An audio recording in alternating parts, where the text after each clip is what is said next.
हाय दोस्तों। पिछले वीडियो के अंदर हम लोगों ने ऑपरेटिंग कैरेक्टरिस्टिक्स के बारे में बात की थी और वहां भी मेनली मैंने आपसे बात की थी डीसी जनरेटर्स के बारे में। तो मैंने क्या बताया था कि चार तरह की कैरेक्टरिस्टिक बनाई जाती हैं। No load characteristic, load characteristic, external characteristic और आर्मेचर कैरेक्टरिस्टिक। नो लोड में हमने ग्राफ ड्रॉ किया था ईए वर्सेस आईएफ का, लोड में वीटी वर्सेस आईएफ का, एक्सटर्नल में वीटी वर्सेस आईएल का और आर्मेचर में आईएफ वर्सेस आईए। तो ये चार कर्व हमने देखे थे। सबसे पहले मैंने ये कर्व्स आपको ड्रॉ करके बताए थे सेपरेटली एक्साइटेड जनरेटर के लिए और फिर शंट जनरेटर के लिए। फिर हमने ये देखा था शंट जनरेटर के अंदर जब एक्सटर्नल कैरेक्टरिस्टिक्स की बात आती है तो एक एडिशनल वोल्टेज ड्रॉप आता है due to reduction in IF, कि भाई जब वीटी कम होगा तो आईएफ कम होगा, आईएफ कम होने से ईएमएफ कम होगा तो वीटी और कम हो जाता है। और एक और चेंज क्या आता है कि कर्व टर्न ले लेता है एक पॉइंट से, जिसके बाद आईएल भी कम होना शुरू हो जाता है और वीटी भी कम होना स्टार्ट हो जाता है। तो ऐसा हम लोगों ने देखा था। अब इसके बाद हमने क्या किया था, हमने बात की थी कि शंट जनरेटर में वोल्टेज कैसे बिल्डअप होता है। उसके अंदर मैंने आपको बताया था कि वोल्टेज ग्रेजुअली बिल्डअप होता है। पहले रेसिडुअल फ्लक्स से रेसिडुअल वोल्टेज बनता है, उससे कुछ फील्ड करंट बनता है, उस करंट से फ्लक्स बनता है, फ्लक्स से और वोल्टेज बनता है, फिर उस वोल्टेज से फिर से करंट बनता है, उससे वोल्टेज बनता है। तो दैट वे वोल्टेज बिल्डअप हो जाता है। और कहां तक बिल्डअप होता है, जहां तक हमारा नो लोड कैरेक्टरिस्टिक और फील्ड रेजिस्टेंस लाइन का इंटरसेक्शन आता है। उसके बाद मैंने आपको दो कॉन्सेप्ट समझाए थे, एक तो क्रिटिकल रेजिस्टेंस का और एक क्रिटिकल स्पीड का। मैंने बोला था फील्ड वाइंडिंग का रेजिस्टेंस क्रिटिकल रेजिस्टेंस से ज्यादा नहीं होना चाहिए, अदरवाइज वोल्टेज बिल्डअप नहीं होता। ऐसे ही स्पीड शाफ्ट की क्रिटिकल स्पीड से कम नहीं होनी चाहिए अगेन, वरना वोल्टेज बिल्डअप नहीं हो पाता है। तो ये सारे टॉपिक हमने कवर किए थे और लास्ट में मैंने आपको एक क्वेश्चन दिया था, what are the conditions which can lead to failure of voltage buildup in shunt generator. पहले इस क्वेश्चन पे हम डिस्कस करते हैं। सबसे पहली बात, वोल्टेज बिल्डअप स्टार्ट हुआ था हमारा किससे, स्टार्ट हुआ था हमारा रेसिडुअल मैग्नेटिज्म से। तो वोल्टेज बिल्डअप नहीं हो पाएगा अगर रेसिडुअल मैग्नेटिज्म नहीं हुआ। तो फर्स्ट पॉइंट लिखना, नो रेसिडुअल मैग्नेटिज्म। ठीक है। अगला एक मैंने कंडीशन और बता चुका हूं ऑलरेडी, इसमें लिखो field resistance greater than critical resistance. एक और कंडीशन बता चुका था, तीसरा लिखो speed less than critical speed. ये तीन चीजें तो हम देख चुके थे ऑलरेडी। एक और क्या होता है, हमने बोला देखो रेसिडुअल फ्लक्स से बनेगी वोल्टेज, उस वोल्टेज से बनेगा करंट, उस करंट से बनेगा फ्लक्स और फ्लक्स से बनेगी वोल्टेज। लेकिन एक तो रेसिडुअल फ्लक्स है जो फेरोमैग्नेटिक मटेरियल के अंदर एग्जिस्टिंग है, एक फ्लक्स उस करंट से आ रहा है जो फील्ड वाइंडिंग में फ्लो कर रहा है। ये दोनों करंट्स के जब फ्लक्स या ये दोनों फ्लक्स जब ऐड होते हैं तो फ्लक्स बढ़ता है, फ्लक्स बढ़ने से बढ़ती है वोल्टेज। ऐसा ही फिनोमिना चल रहा था। लेकिन इसमें तो तुमने ये मान लिया ना कि फील्ड वाइंडिंग का जो करंट है उससे जो फ्लक्स बनेगा वो रेसिडुअल फ्लक्स में ऐड हो जाएगा। अगर मान लो ऐसा नहीं हुआ, वो रेसिडुअल में ऐड ना होकर के मान लो सब्ट्रैक्ट हो गया, तो रिजल्टेंट फ्लक्स क्या हो जाएगा, कम। फ्लक्स अगर कम हो गया तो वोल्टेज बढ़ने की जगह कम हो जाएगा। तो ये भी एक पॉइंट लिखो, if the flux due to field winding does not support the flux due to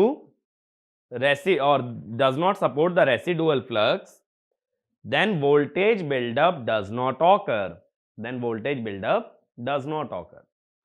ठीक है। अब इस पे ना एक छोटा सा क्वेश्चन लिखना, if the shaft of generator is rotated in opposite direction, if the shaft of generator is rotated in opposite direction, will voltage buildup occur, will voltage buildup occur। तो एक बार वीडियो पॉज करके सोचो इस पे थोड़ा सा और फिर मैं इसका सॉल्यूशन बताता हूं।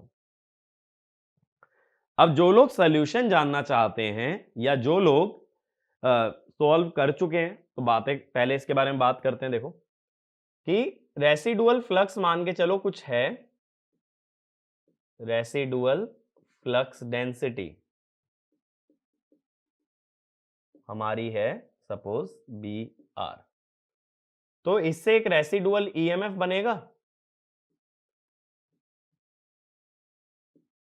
ये बनेगा बी आर एल वी, लेकिन तुमने रोटेशन अपोजिट डायरेक्शन में कर दिया। If v is opposite, v की डायरेक्शन अपोजिट हो जाएगी, तो क्या होगा, residual EMF reverses. Residual EMF अगर रिवर्स हो गया तो हमने IF लिखा था EA बाय RF, तो IF भी रिवर्स हो जाएगा। रेसिडुअल ईएमएफ अगर प्लस की जगह माइनस बन गया तो IF भी रिवर्स, तो फील्ड ड्यू टू IF अगर करंट की डायरेक्शन रिवर्स कर दोगे तो ये फील्ड भी रिवर्स हो जाएगी। अब अगर ये फील्ड रिवर्स हो गई लेकिन residual flux density same direction में है, तो कंडीशन बनेगी बोथ फील्ड्स अपोज। भाई या तो दोनों ही अपोजिट हो जाते तब तो बात ठीक थी, लेकिन अभी हुआ क्या है कि एक अपोजिट हो गया है और दूसरा सेम डायरेक्शन में रह गया, तो यहां पे वोल्टेज बिल्डअप नहीं होगा। तो इसके नीचे लिख लेना voltage buildup does not occur. ठीक है, इस कंडीशन में कोई वोल्टेज बिल्डअप नहीं आ सकता। अगला क्वेश्चन लिखो इसी टाइप से, if the polarity of residual flux density is reversed does voltage buildup occur, does voltage buildup occur। ठीक है, अगेन इसी तरह से अटेम्प्ट करना, तो एक बार वीडियो को पॉज कर लो और दोबारा इसको ट्राई करो, फिर मैं सॉल्यूशन बताता हूं। तो देखें भाई सॉल्यूशन, अब मैंने क्या किया है, रेसिडुअल फ्लक्स डेंसिटी को रिवर्स किया है। अब मान लो ये रेसिडुअल फ्लक्स डेंसिटी हो जाए माइनस बी आर, तो ये जो रेसिडुअल ईएमएफ है ये होगा minus b r l v. Rotation अभी सेम डायरेक्शन में रखी है, तो हमें यहां से क्या मिल गया, रेसिडुअल ईएमएफ रिवर्सेस। अगर रेसिडुअल ईएमएफ रिवर्स हो गया तो जो आईएफ हम लिखेंगे EA by RF, EMF reverse होने से IF रिवर्सेस, IF रिवर्स होने से field due to IF reverses. ठीक है, अगर IF से बनने वाली फील्ड रिवर्स हो गई देन हम लोग क्या बोलेंगे, बोथ फील्ड्स आर एडेड, क्योंकि दोनों ही रिवर्स हो गए ना, रेसिडुअल वाला भी रिवर्स हो गया और IF वाला भी, तो यहां वोल्टेज बिल्डअप होगा या नहीं, तो वोल्टेज बिल्डअप ऑकर्स। ठीक है, ऐसे ही अगला केस लिखो, if both residual magnetism and the speed of rotation are reversed, then what happens? If both residual magnetism and the speed of rotation are reversed, then what happens? Again video pause करके एक बार try करो, देखें इसका solution. अब मैंने बोला residual flux density भी reverse की गई है और स्पीड ऑफ रोटेशन को भी रिवर्स कर दिया है, तो ये माइनस माइनस हो जाएगा प्लस, तो रेसिडुअल ईएमएफ सेम आएगा, IF सेम आएगा, field due to IF same direction में आएगी, लेकिन BR तो अपोजिट था, तो बोथ फील्ड्स क्या होंगी, सब्ट्रैक्ट होंगी। अगर दोनों फील्ड सब्ट्रैक्ट होंगी तो नो वोल्टेज बिल्डअप ऑकर्स। ठीक है, ऐसे इससे अगला क्वेश्चन लिखो, if the speed of rotation and the orientation of field winding is reversed, then what happens? Speed of rotation and orientation of field winding is reversed, then what happens? फिर से video pause करो और try करो। अब देखो, residual flux density same रही, residual EMF इतना ही आया, लेकिन वेलोसिटी अपोजिट हो गई, तो रेसिडुअल ईएमएफ रिवर्स हो गया। रेसिडुअल ईएमएफ रिवर्स होने से आईएफ रिवर्स हो गया, लेकिन साथ साथ फील्ड वाइंडिंग अगर क्लॉकवाइज थी तो तुमने उसको एंटी क्लॉकवाइज कर दिया, करंट भी रिवर्स हो गया और वाइंडिंग का ओरिएंटेशन भी रिवर्स हो गया, तो फील्ड ड्यू टू आईएफ ये सेम डायरेक्शन में रहेगी। तो दोनों फील्ड क्या हो जाएंगे, ऐड हो जाएंगे। दोनों फील्ड अगर ऐड हो गए तो वोल्टेज बिल्डअप ऑकर्स। ठीक है, तो इसका आंसर होगा वोल्टेज बिल्डअप ऑकर्स। तो इस टाइप के क्वेश्चंस में क्या चेक करना कि आईएफ से बनने वाली फील्ड और रेसिडुअल से बनने वाली फील्ड दोनों सेम डायरेक्शन में आई तो वोल्टेज बिल्डअप होगा, अपोजिट में आई तो वोल्टेज बिल्डअप नहीं होगा। इस टाइप के रीजनिंग क्वेश्चन इस टॉपिक पे काफी कॉमन है। ठीक है, तो ये शंट जनरेटर वाला केस क्लियर है। आगे चलते हैं, तो नेक्स्ट लिख लेना सीरीज एक्साइटेड जनरेटर। ठीक है, series excited generator.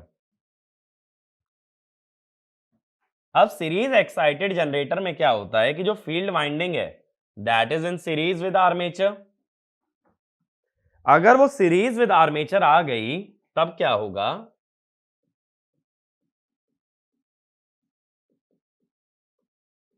Series excited generator. तो इसमें हमने क्या बोला कि फील्ड वाइंडिंग सीरीज में आएगी आर्मेचर के, तो IF will be equal to IA. अब अगेन इसके अंदर मुझे 4 कर्व ड्रॉ करने हैं, कौन कौन से, नो लोड, लोड, एक्सटर्नल और आर्मेचर।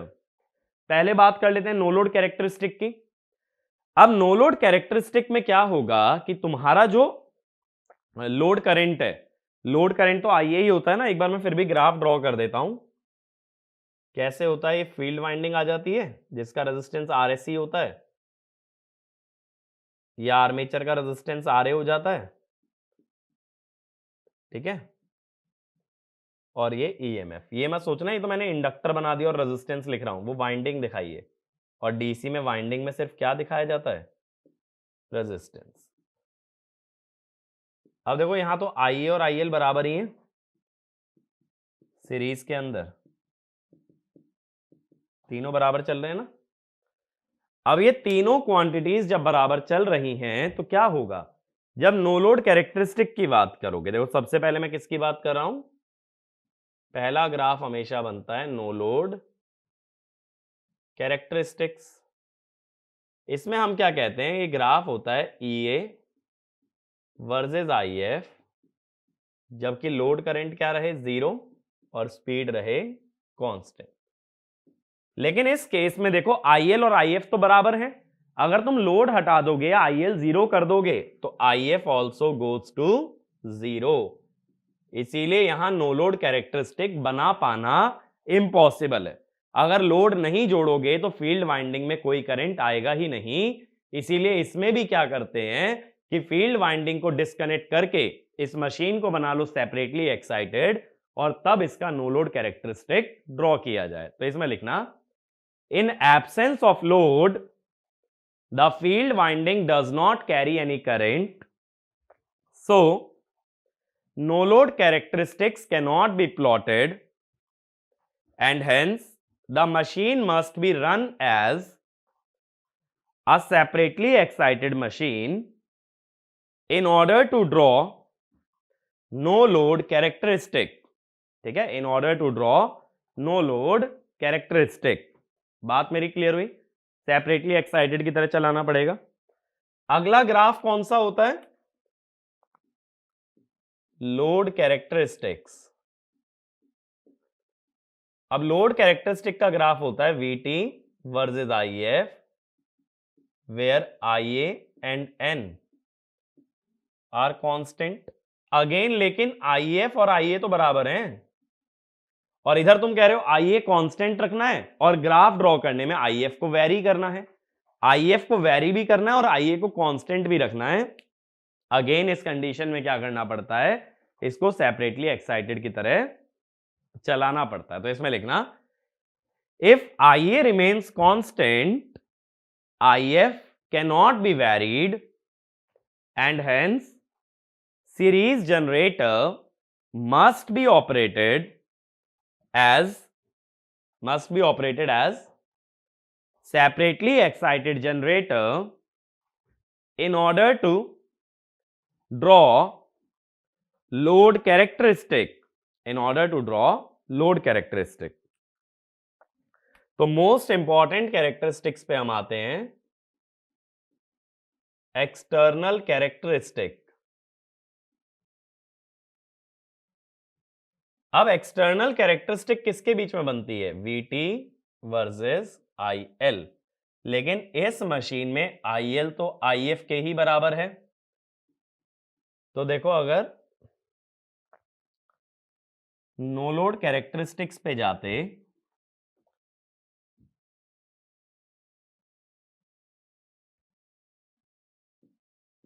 IL और IF तो बराबर है ना, तो नो लोड कैरेक्टरिस्टिक अगर पहले बनाते तो सेपरेटली एक्साइटेड की तरह ही आती। अभी मैंने बताया था। तो कैसी आती? अगर रेसिडुअल को इग्नोर भी कर दें तो ये आती नो लोड पे। अब लोड लगाने पे क्या होगा? लोड लगाने पे ड्रॉप आएगा। कौन कौन सा ड्रॉप आएगा? एक तो आर्मेचर रिएक्शन का ड्रॉप और एक IaRa का ड्रॉप। अब अगर आर्मेचर रिएक्शन और IaRa का ड्रॉप बना लिया जाए तो ग्राफ इससे थोड़ा सा नीचे आ जाता है। तो ये वाला ग्राफ क्या हो जाता है? एक्सटर्नल। और अगर इसमें IaRa का ड्रॉप ऐड कर दो, तो मैंने बताया था एक्सटर्नल में कभी भी IaRa का ड्रॉप अगर ऐड करके एक ग्राफ बनाया जाए तो उसे क्या बोलते हैं? Internal characteristic. तब ये ब्लू और रेड वाले कर्व का जो ड्रॉप है वो क्या है? Armature reaction. और ब्लैक और रेड वाले कर्व का ड्रॉप है Ia। इसमें कर लो RA प्लस R सीरीज। ठीक है, सिर्फ IaRa नहीं होगा, क्योंकि अब की बार सीरीज वाइंडिंग में भी एक वोल्टेज ड्रॉप आएगा, दैट इज RSC। तो इसका मतलब क्या हुआ? इंटरनल और एक्सटर्नल का जो ग्राफ है उसमें ज्यादा गैप आता है in case of series generator as compare to shunt और सेपरेटली एक्साइटेड, क्योंकि शंट और सेपरेटली एक्साइटेड दोनों में ही हम ड्रॉप सिर्फ ले रहे थे IaRa। अब बन गया Ia into RA plus RSC। तो एक पॉइंट ये भी लिख लो, while taking the voltage drop in series generator we must also consider series winding resistance in ohmic voltage drop। और इसमें भी अगर वोल्टेज बिल्डअप की बात की जाए तो करना क्या पड़ेगा?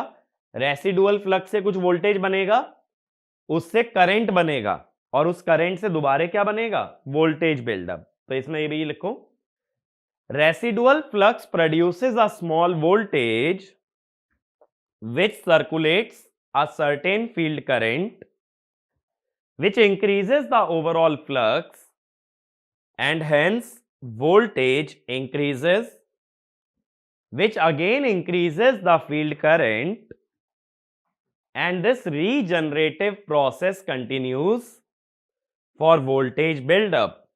ठीक है, लेकिन सीरीज जनरेटर में अगर तुम चाहते हो कि फील्ड वाइंडिंग में कोई करंट जाए तो तुम्हें लोड कनेक्टेड रखना पड़ेगा। अगर लोड कनेक्टेड नहीं रखा तो वोल्टेज बिल्डअप नहीं हो पाएगा। तो ये भी पॉइंट लिख लेना, series generator can not be started at no load because the field current would be zero at no load and no voltage buildup will occur। जब तक लोड नहीं लगाओगे फील्ड करंट नहीं आएगा, और बिना फील्ड करंट के कोई EMF मशीन के अंदर प्रोड्यूस नहीं हो पाएगा। अगला point, shunt generator should not be started eight load, otherwise due to armature reaction the flux and voltage may not build up। ठीक है, तो शंट जनरेटर को नो लोड पे स्टार्ट करना है और सीरीज जनरेटर को लोड पे, क्योंकि इधर IF बनेगा ही तब जब लोड कनेक्टेड हो। ये मेरी बात क्लियर हुई? लेकिन क्या होता है, देखो, जब एक्सटर्नल कैरेक्टरिस्टिक कंप्लीटली बनाई जाती है तो होता क्या है कि ग्राफ एग्जैक्टली ऐसा नहीं आता, काफी हद तक ऐसा आता है बट आगे चल के ना थोड़ा सा चेंज आता है, वो समझते हैं कैसे। VT versus IL। तो देखो अब अगर रेसिडुअल से लेके चलोगे तो एक छोटा सा रेसिडुअल वोल्टेज आया। अभी हमने क्या दिखाया कि करंट के साथ साथ वोल्टेज बढ़ती जाती है, लेकिन एक समय आने के बाद ये वोल्टेज गिरना स्टार्ट हो जाती है। ठीक है, अब बात है ये वोल्टेज गिरी क्यों। क्या होता है कि फील्ड वाइंडिंग में करंट बढ़ते बढ़ते फ्लक्स बढ़ रहा था, लेकिन फ्लक्स एक लिमिट तक ही बढ़ सकता है, उसके बाद वो सैचुरेट कर जाएगा। अगर वो सैचुरेट कर गया तो फ्लक्स कांस्टेंट हो गया, ईएमएफ कांस्टेंट हो गया।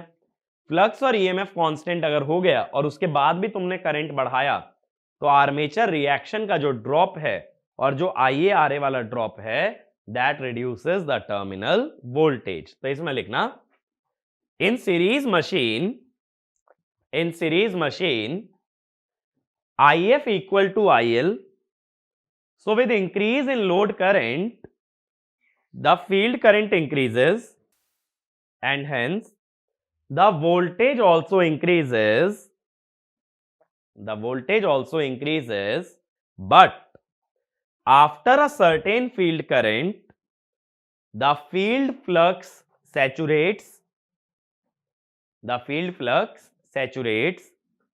and voltage no longer increases. So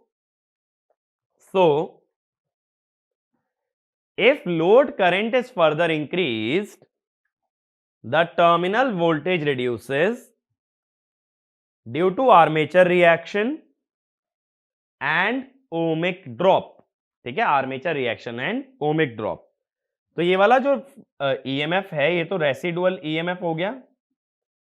ये वाला स्टेबल रीजन ऑफ ऑपरेशन होता है जिसके अंदर हम सीरीज जनरेटर को चलाते हैं और इसको बोल देते हैं कांस्टेंट करंट रीजन, क्योंकि इसके अंदर वोल्टेज बहुत तेजी से गिरता है, current changes by a negligible amount.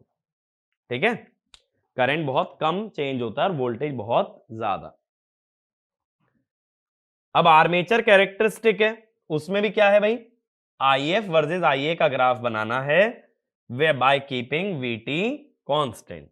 तो उसके अंदर भी सेम चीज होगी कि सेपरेटली एक्साइटेड की तरह ही चलाना पड़ेगा, वरना आर्मेचर कैरेक्टरिस्टिक या रेगुलेशन कर्व नहीं बन पाएगा।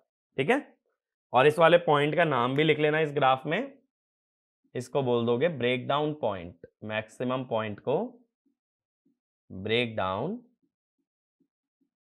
पॉइंट। ये बात क्लियर हुई। ठीक है, तो आर्मेचर कैरेक्टरिस्टिक करके लिख भी लेना, अपने से ही लिख लेना, the machine must be run as separately excited generator. अब देखो बात है कि सीरीज जनरेटर का एप्लीकेशन क्या है, इसका एप्लीकेशन समझते हैं।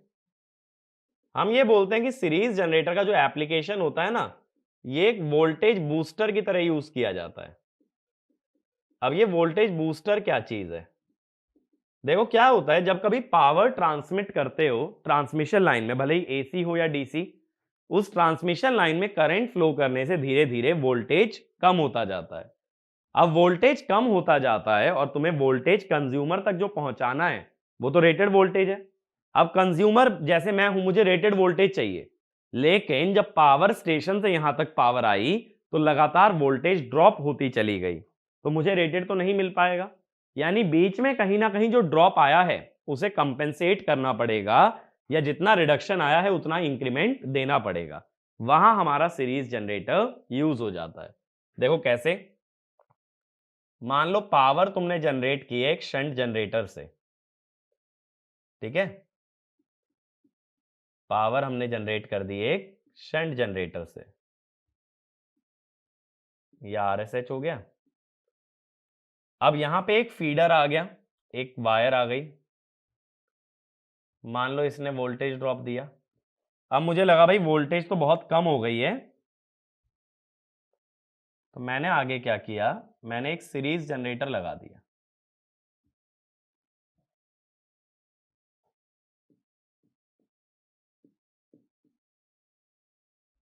ठीक है, अब देखो मान लो इस वायर के अंदर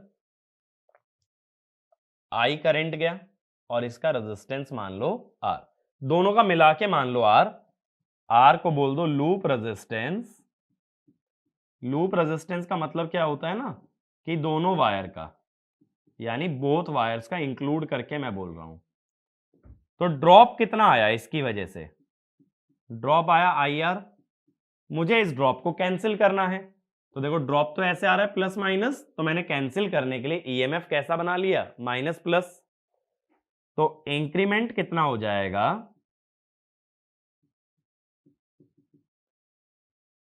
EA minus IRA minus IRS, इतना ही होगा ना। केवीएल के हिसाब से सोचो, ये वोल्टेज कितनी देता है? EMF minus IRA minus IRSC। अब अगर ड्रॉप I के प्रोपोर्शनल है तो इंक्रीमेंट भी किसके प्रोपोर्शनल होना चाहिए? I के। This should also be proportional to I। तो hence EA must be proportional to I। EA proportional to I सिर्फ एक ही जनरेटर में होता है, सीरीज जनरेटर में, जहां वोल्ट करंट बढ़ने के साथ वोल्टेज बढ़ती है। तो इसको कौन से रीजन में ऑपरेट कराना पड़ेगा? लीनियर रीजन में। तो इसमें लिखना, since the voltage drop is proportional to the current, since the voltage drop is proportional to the current, the increment provided by series generator should also be proportional to current, and hence it must operate in linear region of the characteristics। ठीक है। तो बहुत बार जो है ना, voltage booster पे भी question बन जाता है कि जैसे क्या स्लोप होगा E और IA का, कैसे रीजन में काम करेगा, तो तुम बोलोगे लीनियर रीजन में काम करेगा। ठीक है। और सीरीज जनरेटर का एप्लीकेशन डायरेक्टली पूछ लेगा तो तुम कहोगे वोल्टेज बूस्टर। लेकिन कहां यूज हो सकता है? डीसी ट्रांसमिशन में, एसी में थोड़ी। वोल्टेज तो ये डीसी देगा ना, तो डीसी ट्रांसमिशन के अंदर ही इसका एप्लीकेशन है। अब अगला जनरेटर लिखना, कंपाउंड जनरेटर। ठीक है। लास्ट कैटेगरी पे आ गए हम हमारी, दैट इज कंपाउंड जनरेटर। ठीक है। अब कंपाउंड जनरेटर में हम लोग क्या करते हैं कि हमें पता है कंसेप्चुअली दो कैटेगरीज होती हैं, एक क्यूमुलेटिव और एक डिफरेंशियल। अब इसमें क्यूमुलेटिव हमारा ज्यादा कॉमनली यूज किया जाता है एज कंपेयर टू डिफरेंशियल। तो ये पॉइंट लिख लेना, cumulatively compound generator are more commonly used as compare to differentially compound generator. ठीक है। इसका रीजन अभी कैरेक्टरिस्टिक्स से समझ आ जाएगा कि क्यूमुलेटिव कंपाउंड का ज्यादा यूज क्यों करते हैं।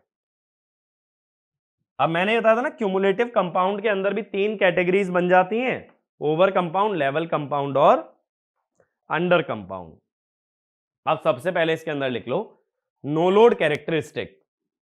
No load characteristic. अब हम ये जानते हैं कि कंस्ट्रक्शन वाइज कंपाउंड जनरेटर के अंदर दो पॉसिबिलिटी होती हैं, एक तो शॉर्ट शंट। शॉर्ट शंट में क्या होता है?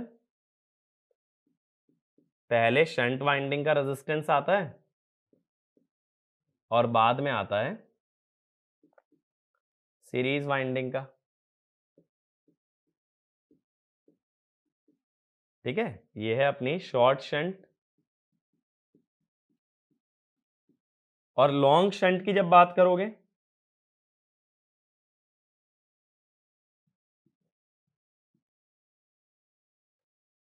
तो पहले सीरीज वाइंडिंग आएगी, फिर आर्मेचर और उसके पैरेलल में RSH।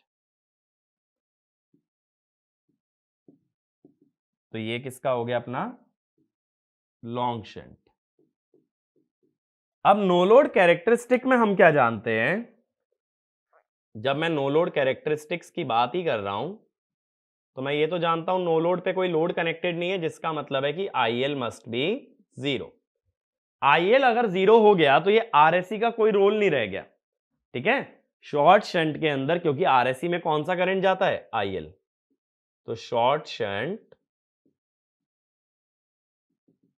इसमें नो रोल ऑफ RSE। और लॉन्ग शंट, लॉन्ग शंट की अगर बात करें भाई, लॉन्ग शंट में क्या होगा, नो लोड पे ये करंट ISH ऐसे ही फ्लो करता रहेगा, तो RSC में एक स्मॉल करंट जाएगा ISH, बहुत ही छोटा करंट जाएगा। अब हम ये भी जानते हैं कि RSC जो होता है वो RSH के मुकाबले बहुत ही छोटा होता है, तो इतने छोटे रेजिस्टेंस में अगर छोटा सा करंट गया तो उससे कोई इंपैक्ट नहीं आएगा, यानी दोनों ही केसेस में सीरीज वाइंडिंग का ज्यादा रोल नहीं है, तो no load characteristic can be drawn just like a shunt machine. तो ये पॉइंट लिखना, in both the cases series winding does not play a major role, so the no load characteristics can be drawn as shunt generator। और shunt में तो हमने खुद ये बात बोली थी कि उसको किसकी तरह चलाना पड़ता है, सेपरेटली एक्साइटेड की तरह। तो यही चीज कंपाउंड के अंदर भी चलती है कि नो लोड और लोड कैरेक्टरिस्टिक बनाने के लिए मशीन को सेपरेटली ही एक्साइट करना पड़ता है, उसको डायरेक्टली उसकी ओरिजिनल कॉन्फ़िगरेशन में नहीं चला सकते। तो अगला पॉइंट ऐसे ही लिख लो, similarly for load characteristics the machine should be made to run as a separately excited machine in order to draw the characteristics। ठीक है, in order to draw the characteristic, separately excited बना के ही चलाना पड़ेगा, वरना कैरेक्टरिस्टिक सही draw नहीं हो पाएंगी। बात मेरी क्लियर हुई? अगला लिखना एक्सटर्नल कैरेक्टरिस्टिक। एक्सटर्नल कैरेक्टरिस्टिक, अब देखो एक्सटर्नल कैरेक्टरिस्टिक हमारी, जैसे मैंने पहले भी बताया, most important type of characteristic होती है। तो एक्सटर्नल कैरेक्टरिस्टिक में क्या देखना है, पहली बात तो क्यूमुलेटिव है या डिफरेंशियल। क्यूमुलेटिव में दोनों फ्लक्स ऐड होंगे और डिफरेंशियल में दोनों फ्लक्स सबट्रैक्ट होंगे। दूसरी चीज क्या देखनी है, क्यूमुलेटिव में तीन कैटेगरी होती हैं, ओवर कंपाउंड, अंडर कंपाउंड और लेवल कंपाउंड। तो पहले एक पॉइंट लिखना, in cumulative compound series flux aids the shunt flux, series flux aids the shunt flux, and in differential compound series flux opposes the shunt flux। ठीक है, next point, in cumulative compound we can have three possibilities, we can have three possibilities। पहला लिखो under compound, इसमें लिखना VT falls with IL, VT falls with IL। दूसरा level compound, VT NL यानी VT no load equal to VT FL, no load equal to full load. और तीसरा over compound, इसमें लिखो VT FL is greater than VT NL, VT FL is greater than VT NL। तो full load की voltage no load पे ज्यादा, no load से ज्यादा होगी। ठीक है, डिफरेंशियल में दोनों फ्लक्स सबट्रैक्ट, क्यूमुलेटिव में ऐड, और क्यूमुलेटिव में तीन category, over compound, under compound और लेवल कंपाउंड। अब देखो, इंस्टेड ऑफ कि हम लोग कंपाउंड जनरेटर की अलग से कैरेक्टरिस्टिक बनाएं, हम लोग क्या करने वाले हैं, सभी मशीन्स की जितना भी अभी तक पढ़ा है सबकी एक्सटर्नल कैरेक्टरिस्टिक सेम ग्राफ पे प्लॉट करेंगे। ठीक है, तो अगला ऐसे लिख लेना, कंपैरिजन ऑफ एक्सटर्नल कैरेक्टरिस्टिक, तभी तुम्हारी बेटर अंडरस्टैंडिंग हो सकती है। अब कंपेयर करने के लिए देखो कुछ रेफरेंस लेना जरूरी है, तो फर्स्ट केस ले रहे हैं सेम नो लोड वोल्टेज, यानी सभी मशीन्स की अगर नो लोड पे वोल्टेज सेम है तब सबके ग्राफ कैसे कैसे ड्रॉ होंगे। ठीक है,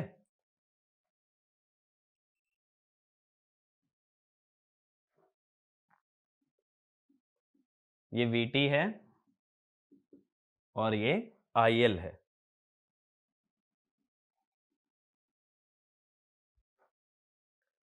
अब ये तो हो गई नो लोड वोल्टेज जो कि तुम्हें सेम रखनी है।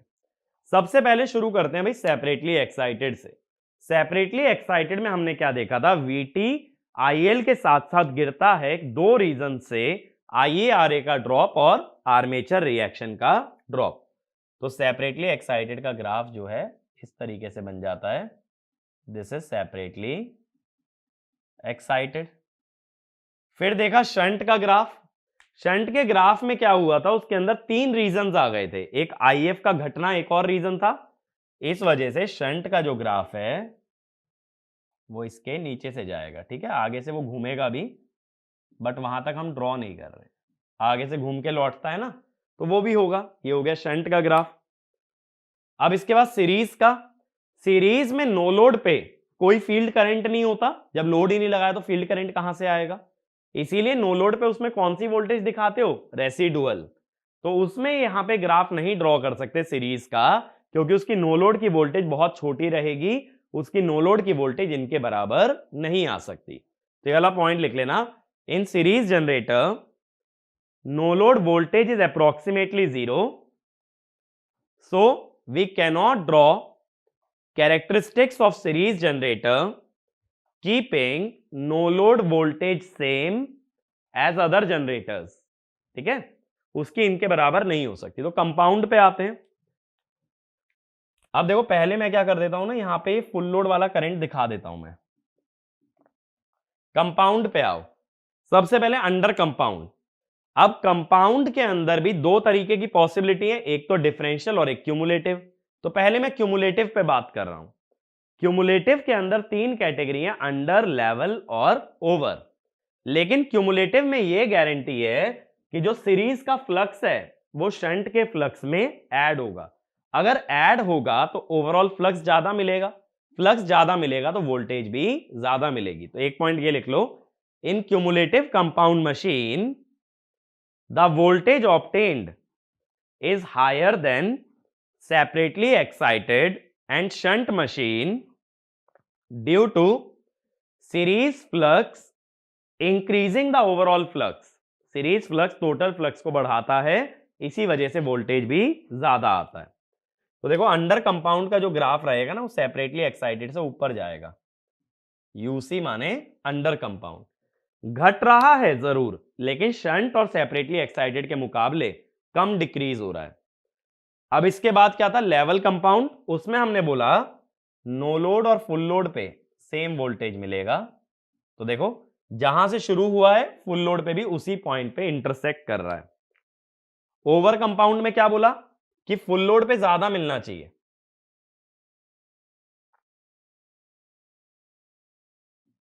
अब देखो फुल लोड वाला जो वोल्टेज है वो नो लोड से ज्यादा है। बचा क्या, डिफरेंशियल कंपाउंड। डिफरेंशियल कंपाउंड में क्या होगा, जैसे जैसे लोड का करंट बढ़ेगा सीरीज का फ्लक्स बढ़ेगा, सीरीज का फ्लक्स बढ़ने से क्या होगा, ओवरऑल फ्लक्स कम हो जाएगा, phi माइनस phi। अगर सीरीज का फ्लक्स कम हो गया तो वोल्टेज विल डिक्रीज। तो एक पॉइंट ये लिख लो, in differential compound generator with increase in load current the series winding flux increases, which reduces the overall flux and hence induced EMF reduces, ठीक है।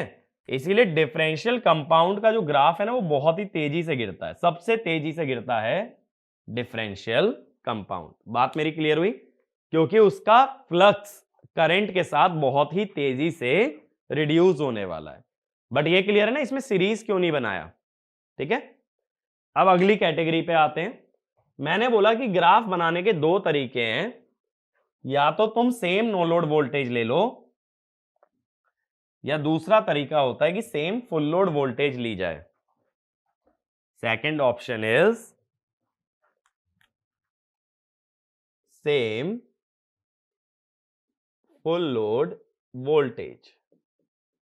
अब की बार यानी कि ये ग्राफ जहां फुल लोड को टच करते हैं वो सेम रखना है, स्टार्टिंग पॉइंट सबका अलग अलग हो सकता है, ठीक है। तो ये हुआ VT और ये हुआ अपना IL।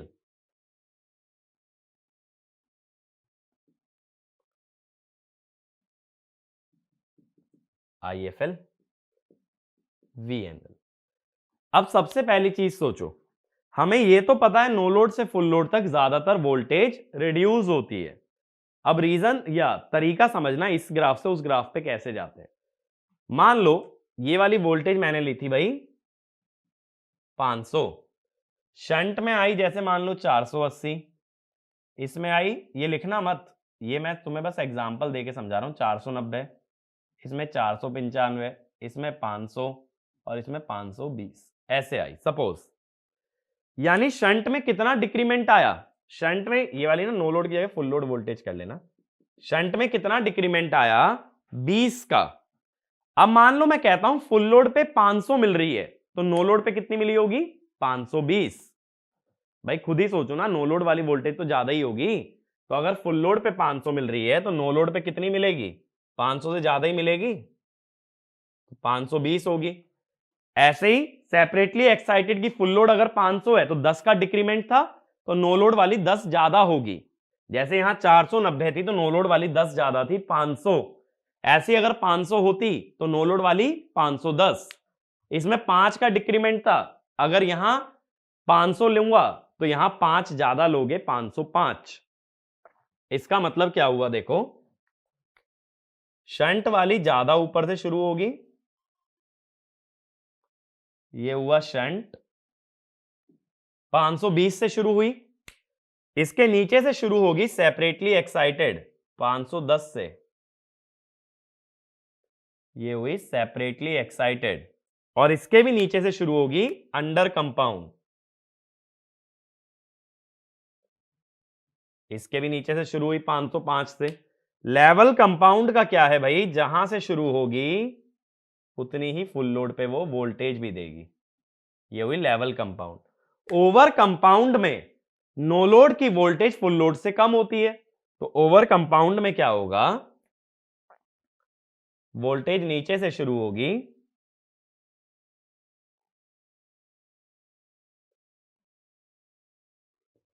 इसको ऐसे बना लो, किसी और कलर से ड्रॉ कर देता हूं, वोल्टेज नीचे से शुरू होगी, हाँ इस वाले पॉइंट से गुजर जाएगी, तो ये हुआ ग्रीन वाला ओवर कंपाउंड। अब बात आती है डिफरेंशियल कंपाउंड, इसमें तो बहुत ही तेजी से डिक्रीमेंट था, तो ये सबसे ऊपर से शुरू होगा, डिफरेंशियल कंपाउंड जो है सबसे ऊपर से शुरू होगा, ये हुआ डिफरेंशियल कंपाउंड। और सीरीज हमेशा नीचे से शुरू होता है रेसिडुअल से, तो सीरीज ऐसे जाएगा, आगे जाके ब्रेकडाउन पॉइंट आ जाता है ना, तो ये वाला ग्राफ सीरीज का होगा। तो इसमें क्वेश्चन कैसे बन जाता है ना, क्वेश्चन बन जाता है अरेंजमेंट के लिए, तो हमेशा क्या याद रखोगे, वोल्टेज ड्रॉप का ऑर्डर याद कर लेते हैं। सबसे ज्यादा ड्रॉप आता है डिफरेंशियल कंपाउंड में, उससे कम ड्रॉप आता है डिफरेंशियल कंपाउंड के बाद शंट में, शंट से कम आता है सेपरेटली एक्साइटेड में, उससे कम अंडर कंपाउंड, उससे कम लेवल कंपाउंड, और वोल्टेज इंक्रीज आता है सबसे ज्यादा सीरीज में, और उससे कम ओवर कंपाउंड। ठीक है, तो इस तरह से क्वेश्चन आ सकता है कि वोल्टेज रेगुलेशन या वोल्टेज ड्रॉप को इंक्रीजिंग या डिक्रीजिंग ऑर्डर में अरेंज करने के लिए। ये बात क्लियर हुई, सेम फुल लोड वोल्टेज या सेम नो लोड वोल्टेज रखते हुए तभी सारी मशीन्स को कंपेयर किया जा सकता है। और आर्मेचर कैरेक्टरिस्टिक अगेन कभी भी बनानी है तो it the machine must be run as a separately excited machine. अब ये सारी बातें क्लियर है ना, तो जनरेटर की कैरेक्टरिस्टिक क्लियर है, तो जनरेटर के लिए एग्जाम में तैयार क्या करके जाना है, एक्सटर्नल कैरेक्टरिस्टिक्स, वो कैरेक्टरिस्टिक दिखा के मशीन भी पूछ सकता है। तो बेसिक्स क्लियर होने चाहिए कि ग्राफ कैसे ड्रॉ होते हैं इन केस ऑफ जनरेटर, रटा हुआ नहीं भी हो एक एक ग्राफ, कंसेप्चुअली अगर तुमने समझा है कि ग्राफ ड्रॉ कैसे किया गया है, तो मेरे हिसाब से तुमको दिक्कत नहीं आनी चाहिए कि जैसे वीटी वर्सेस आईएल बनाते हैं तो ड्रॉप्स लेने पड़ते हैं, आईए का ड्रॉप, ठीक है, आर्मेचर रिएक्शन का ड्रॉप, ये सारी चीजें अगर ध्यान में रखते हुए कर्व्स बना सकते हो तो क्वेश्चन एक्सटर्नल कैरेक्टरिस्टिक पे ही पूछा जाएगा। नो लोड का तो सिंपल है, रेसिडुअल से शुरू होता है, बढ़ता जाता है, आगे चल के सैचुरेट हो जाता है। ठीक है, और एक्सटर्नल से इंटरनल में कैसे आते हैं, IARA का ड्रॉप ऐड करके। अब अगला लिखना operating characteristics of DC motor. तो अब हम अगली बात कर रहे हैं कैरेक्टरिस्टिक्स ऑफ डीसी मोटर। अब देखो क्या होता है, कैरेक्टरिस्टिक हमेशा ऐसी क्वांटिटी की बनानी चाहिए जो तुम्हें आउटपुट में मिलने वाली है। ठीक है, आउटपुट में जो भी क्वांटिटी मिले, जैसे कि हमें जनरेटर के अंदर वोल्टेज और करंट मिल रहा था, तो वहां वोल्टेज और करंट की बात हो रही थी। मोटर में तुम्हें मिलेगा मैकेनिकल आउटपुट, क्योंकि मोटर कन्वर्ट करती है एनर्जी को इलेक्ट्रिकल से मैकेनिकल। तो मैकेनिकल आउटपुट अगर मिलता है तो यहां जो कैरेक्टरिस्टिक बनती हैं, पहली जैसे बनती है स्पीड वर्सेस आर्मेचर करंट, दूसरी बनती है टॉर्क वर्सेस आर्मेचर करंट, और तीसरी बनती है स्पीड वर्सेस टॉर्क। ठीक है, ये तीन ग्राफ हमें बनाने होते हैं इन case of any DC motor. और इसमें मोस्ट इंपॉर्टेंट जो होता है ना, जैसे वहां एक्सटर्नल कैरेक्टरिस्टिक थी, एक्सटर्नल कैरेक्टरिस्टिक किसके बीच में थी, जो पैरामीटर्स बाहर मिल रहे थे। अब मोटर में करंट तो अंदर जा रहा है ना, मोटर में करंट बाहर नहीं आता, करंट अंदर जाता है। बाहर लोड की तरफ से क्या दिखेगा, लोड तो मैकेनिकल है, उसको दिखेगा स्पीड और टॉर्क। तो जैसे जनरेटर के लिए एक्सटर्नल कैरेक्टरिस्टिक इंपॉर्टेंट होती है, किसी भी मोटर के लिए स्पीड वर्सेस टॉर्क का ग्राफ इंपॉर्टेंट है। इवन जब हम इंडक्शन मोटर पढ़ेंगे ना, तो वहां भी स्पीड वर्सेस टॉर्क का ग्राफ बना लिया जाता है, और टॉर्क वर्सेस स्पीड का भी बना लेते हैं, क्योंकि वही मोस्ट इंपॉर्टेंट ग्राफ होता है फॉर एनी डीसी मोटर। तो ये वाला पॉइंट भी लिख लो, just like external characteristic for a DC generator, the most important characteristic for a motor is the curve between speed and torque. ठीक है, स्पीड और टॉर्क के बीच का ग्राफ मोस्ट इंपॉर्टेंट ग्राफ होता है फॉर अ डीसी मोटर। अब again देखो, जैसे पहले हमने अलग अलग मोटर्स के लिए लिया था, सेम चीज हम लोग यहां लेने वाले हैं। तो सबसे पहले लिख लेना शंट मोटर।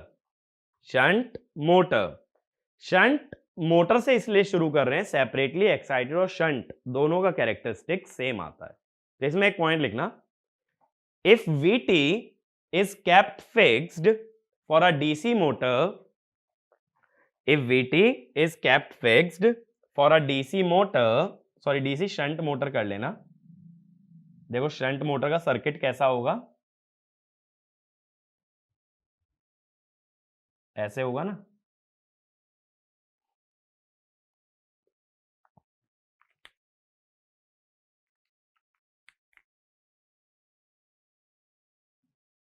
ये Vt, ये IL, ये IA और ये IF।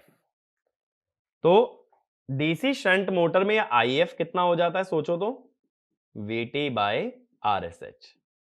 तो मैंने बोला अगर Vt फिक्स रखें तो ये कह सकते हो IF फिक्स रहेगा। तो उसी पॉइंट में आगे लिखना है, Vt is kept fixed for a DC shunt motor, then IF remains constant and hence separately excited DC motor and shunt excited DC motor behave identically, behave identically।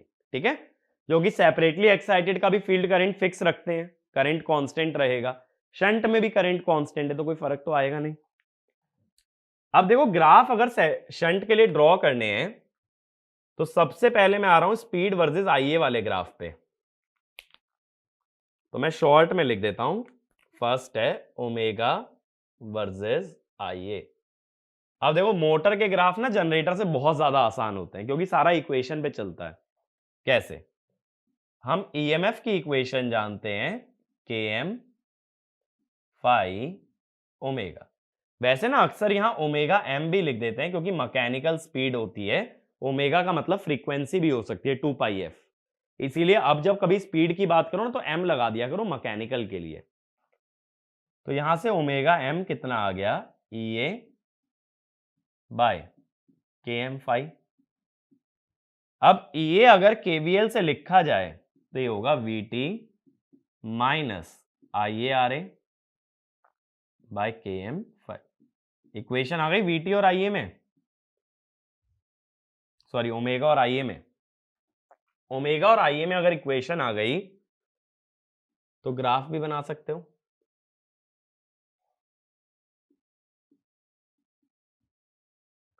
यहां पे omega M, तो जब current zero माने no load की बात हो रही है तो ये ओमेगा नॉट, तो ये क्या हो गई, this is your no load speed.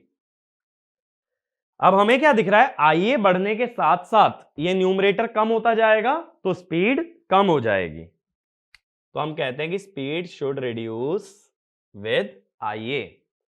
लेकिन अभी हम लोग ये भूल गए कि आर्मेचर रिएक्शन नाम की भी एक चीज है। आईए बढ़ने के साथ साथ आर्मेचर रिएक्शन भी बढ़ता है, यानी आर्मेचर का फ्लक्स भी बढ़ता है। अगर आर्मेचर का फ्लक्स बढ़ेगा तो रिजल्टेंट फ्लक्स को डीमैग्नेटाइज करने की कोशिश करेगा या कम करने की कोशिश करेगा, और अगर डिनोमिनेटर में फ्लक्स कम हो गया तो स्पीड बढ़ेगी। तो इसमें एक पॉइंट लिखना, as armature current increases, armature flux or armature reaction also increases, which reduces the overall flux and hence increases the speed। ठीक है, फ्लक्स कम हो जाएगा, स्पीड पहले के मुकाबले ज्यादा मिलेगी। तो एक्चुअल में जो स्पीड आती है वो ऐसे आती है। तो ये कब है, आर्मेचर रिएक्शन कंसीडर्ड, और यहां पे आर्मेचर रिएक्शन इग्नोर्ड। ठीक है, अब अगला किसका ग्राफ है हमारा, टॉर्क और करंट का, टॉर्क वर्सेस आईए। तो सेकंड ग्राफ पे आ रहा हूं, सेकंड ग्राफ है हमारा, शॉर्ट में लिखें तो टी वर्सेस आईए। अब टॉर्क का हमने फॉर्मूला क्या पढ़ा है, के एम फाई आई ए। अब यहां से क्या लगता है कि टॉर्क और आईए का ग्राफ कैसा होना चाहिए, लीनियर। तो इस लॉजिक से अगर मैं ग्राफ बना दूं सीधे टॉर्क वर्सेस आईए का, तो क्या होगा, ग्राफ लीनियर आना चाहिए। तो ग्राफ आ जाना चाहिए कुछ इस टाइप से। लेकिन होता क्या है, अगेन हम भूल रहे हैं आर्मेचर रिएक्शन। अगर आर्मेचर रिएक्शन आ गया तो करंट बढ़ने के साथ साथ आर्मेचर रिएक्शन बढ़ेगा, वो फ्लक्स को कम करेगा। फ्लक्स कम होने से टॉर्क सीधा सीधा स्ट्रेट लाइन में ना जाकर के इससे डेविएट हो जाएगा। तो डेविएट कैसे हो जाएगा, इससे थोड़ा कम होने लगेगा। तो यहां आर्मेचर रिएक्शन कंसीडर किया गया है। ठीक है, बात क्लियर है। आर्मेचर रिएक्शन कंसीडर करने से फ्लक्स कम हो जाता है, फ्लक्स कम होने से टॉर्क पहले से कम मिलेगा। और लास्ट कैरेक्टरिस्टिक तुम्हारी है स्पीड वर्सेस टॉर्क की। ओमेगा वर्सेस टॉर्क का अगर ग्राफ बनाना है तो मैं तीसरे ग्राफ की बात करता हूं।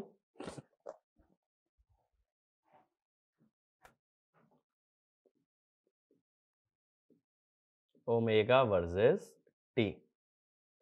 अब ओमेगा का जो एक्सप्रेशन निकाल चुके हो, क्या है, वीटी माइनस, अब आईए की जगह क्या करो, यहां से टॉर्क की टर्म ले आओ।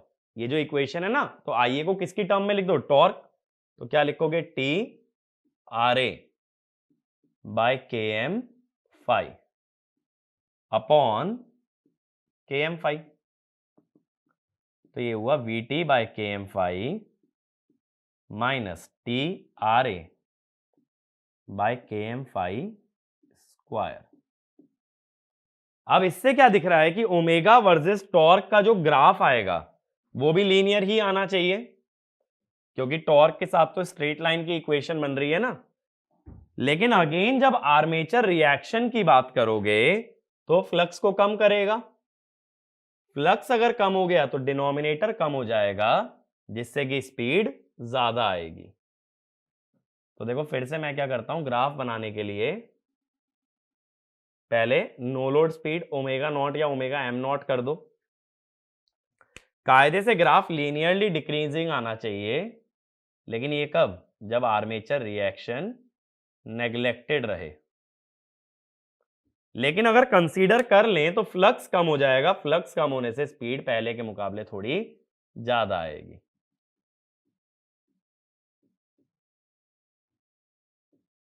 ठीक है, तो ये हो जाता है हमारा स्पीड वर्सेस टॉर्क का ग्राफ। बात मेरी क्लियर हुई कि आर्मेचर रिएक्शन कंसीडर करने से स्पीड हमारी पहले के मुकाबले ज्यादा मिलती है as compare to neglecting the armature reaction. ये तो क्लियर है कैसे होगा। अगर Km5 बढ़ता है, एक सेकंड देख लेते हैं एक बार। अगर Km5 कम हुआ तो फर्स्ट टर्म इंक्रीज होगी, लेकिन सेकंड वाली ज्यादा इंक्रीज होगी। सेकंड वाली अगर ज्यादा इंक्रीज हो रही है, या ऐसा सोचो आर्मेचर रिएक्शन की वजह से टॉर्क कम हो जाएगा इस इक्वेशन में, टॉर्क कम हो जाएगा, या फिर ऐसा कह दो कि फाई कम हो जाएगा, बट ये सेकंड टर्म ज्यादा इंक्रीज होगी ना, तो नीचे से जाना चाहिए। इसको करेक्ट कर लेना, एक पॉइंट लिख लेना, as phi reduces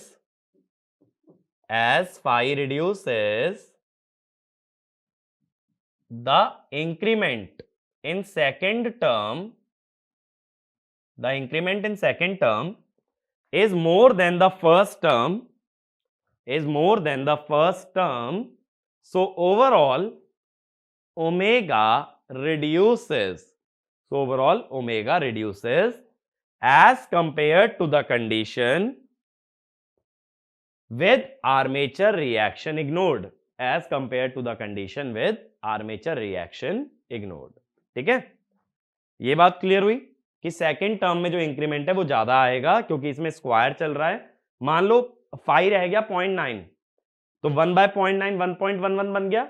यहां 0.9 का स्क्वायर है तो 1/0.81, ये 1.11 से ज्यादा बनेगा, तो सेकंड टर्म ज्यादा तेजी से बढ़ेगी, जिस कारण से स्पीड कम हो जाएगी। अब शंट मशीन के अंदर देखो हम क्या कहते हैं कि हमेशा डिजायरेबल ये होता है जो शंट मशीन की कैरेक्टरिस्टिक है, इसमें जो ओमेगा का रिडक्शन आता है ना वो बहुत ही कम आता है। अगर ओमेगा का रिडक्शन बहुत कम आता है तो characteristics of shunt machine are always desirable. तो एक बार ये वाला पॉइंट भी लिख लेना, the reduction of the speed with load in a shunt motor is very less, so characteristics of shunt motor are desirable। ठीक है, और आगे चल के जब इंडक्शन पढ़ते हो ना तब भी ये बात बोलते हो कि इंडक्शन की खासियत ऐसी है कि उसकी स्पीड की जो कर्व आता है that is similar to a shunt motor, और इंडक्शन की भी स्पीड रेगुलेशन या स्पीड का कांस्टेंट रहना एक, या ये कह सकते हो इंडक्शन की भी स्पीड ऑलमोस्ट कांस्टेंट रहती है, same as a shunt machine. Exactly constant नहीं रहेगी, हल्का तो डिक्रीमेंट आता ही है, लेकिन डिक्रीमेंट बहुत कम होता है दो मोटर्स के अंदर, डीसी शंट मोटर और इंडक्शन मोटर, तो इनके कर्व्स कंपैरेबल होते हैं। ठीक है, तो इस लेक्चर को हम लोग यहीं वाइंड अप करेंगे। बाकी की जो मोटर है, एक तो सीरीज और एक कंपाउंड, उसके बारे में हम लोग नेक्स्ट लेक्चर के अंदर बात करेंगे और ये कैरेक्टरिस्टिक वाले टॉपिक को वाइंड अप करेंगे। Thank you.